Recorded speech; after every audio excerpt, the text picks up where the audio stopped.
Our story begins on a poultry farm in York County, Pennsylvania. For 7 generations, the Leader family were York County farmers who became well known for raising an award-winning strain of egg-laying chickens named Leader Leghorns. George M. Leader, born in 1918, was the third of 7 children. He met Mary Jane Strickler, the woman who would become his wife, at a church youth group. They married in 1939 and had 4 children together. Their marriage lasted a remarkable 71 years. After serving in World War II, George bought a small farm and followed his father's footsteps into the poultry business. Like his father and grandfather, George believed in civic duty and became active in local politics. That led to his election to the state Senate. A few years later, he was elected the second youngest governor of Pennsylvania in a landslide victory. His win made national headlines, landing him on the cover of Time magazine. George valued diversity and surrounded himself with talented, capable individuals. He often said, "The best strategy is to hire people smarter than yourself." That included the history-making appointment of the first black member to the governor's cabinet. As governor, he managed to reduce unemployment at a time when blue-collar jobs were diminishing.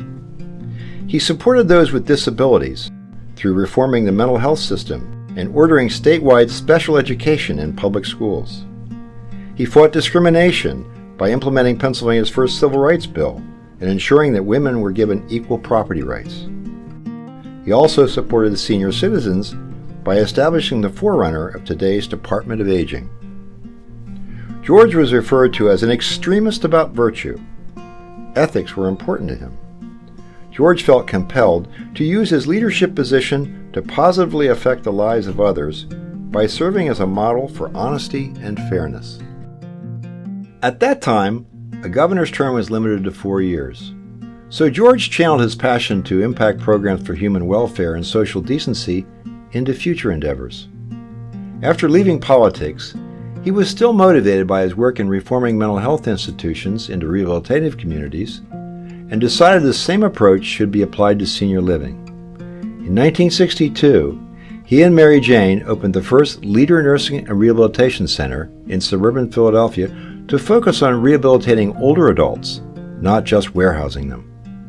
Then in 1983, they founded Country Meadows Retirement Communities, and 11 years later, the not-for-profit Ecumenical Retirement Community. It wasn't just about providing care, but about giving residents a sense of purpose and community. That was a radical shift for senior living, where residents didn't just receive assistance, they were encouraged to stay engaged, to contribute, and to find purpose in every day. With their mission, the family business grew into one of the largest senior care companies in the country.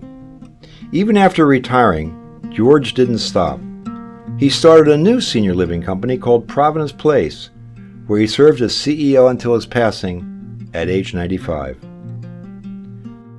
George and Mary Jane Leader's legacy is about caring for others, challenging the status quo, and showing compassion to those in need, giving everyone a seat at the table. The Leader family continues to carry on that mission of serving others with meaning and purpose, always leading with heart and innovation. Over the years, 14 members of their family have worked in the company. Their son Michael joined in 1973 and helped grow the business for over 45 years. Today, their granddaughter, Meredith Mills, who joined the business in time to gain real insight from her grandparents, serves as president and CEO and is honored to continue their legacy of leadership.